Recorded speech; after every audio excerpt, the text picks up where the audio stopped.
সবাইকে রাধে রাধে। সকাল 4টেয় উঠেছি। তুমি ভাবছো কিভাবে? আমি বলবো তোমাদের কিভাবে। লোকে বলে তুমি কি করে এত সকালে ওঠো, কিভাবে তুমি সব কিছু ফোকাস রাখো, কিভাবে তুমি তোমার লাইফ পারফেক্টলি ম্যানেজ রাখো। সত্যি এটা কোনো ম্যাজিক নয়, এটা একটা চয়েস, এটা একটা অঙ্গীকার। প্রতিটি সকাল একটা নতুন চ্যালেঞ্জ, নিজেকে বেটার বানানোর। প্রত্যেক মিনিটে তুমি যে ডিসিপ্লিনের জন্য সময় দিচ্ছ, ওটা তোমার জীবনে ননস্টপ এনার্জি দেয়। সাফল্য আর ফোকাস এমনি এমনি আসে না, এগুলো তারাই পায় যারা তাদের স্বভাব নিয়ে কখনো কম্প্রোমাইজ করে না। তাই আমি বলবো সকালে ওঠো, আর সকালে ওঠাটা তোমার স্বভাবে পরিণত করো। এবার চলে আসলাম আমি ছাদে। আমার ছাদটা সুন্দর করে ক্লিন করে নিলাম। আর আমি আমার পুরো ছাদটা ক্লিন করতে পারিনি, অর্ধেকটাই করেছি, বাকিটা পরে করে নেব। আর এটা করতে করতে আমার অনেক টাইম লেগে গেছে। আর ছাদে প্রচণ্ড ধুলো হয়, না পরিষ্কার করলেও হয় না। আর আমি ছাদটা ক্লিন করার চেষ্টা করি সবসময়, কারণ এখানে মাধবকে নিয়ে আসি, আমি মাঝে মধ্যে মালা জপও করি এখানে, ওই জন্য। এরপরে আমি যেখানে জামা কাপড় কাচি সেই জায়গাটা আমি ভালো করে পরিষ্কার করে নিলাম সার্ফ দিয়ে, কারণ এই জায়গাটায় যেহেতু টাইলস থাকে তাই জন্য এর তলাটায় অনেকটা নোংরা পড়ে। আর আমি এখানে মাধবের জামা কাপড় কাচি।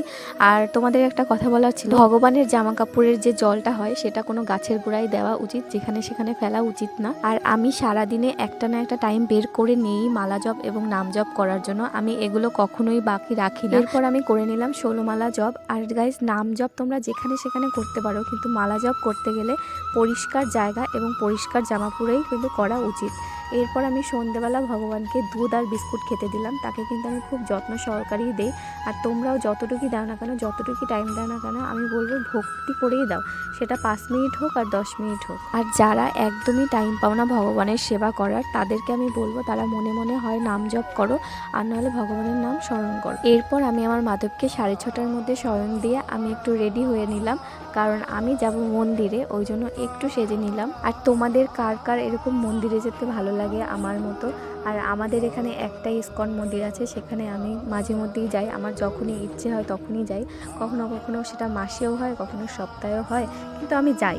আমরা কেউ সংসার সামলাই, কেউ বাচ্চা সামলাই, কেউ আবার টাকা উপার্জন করি।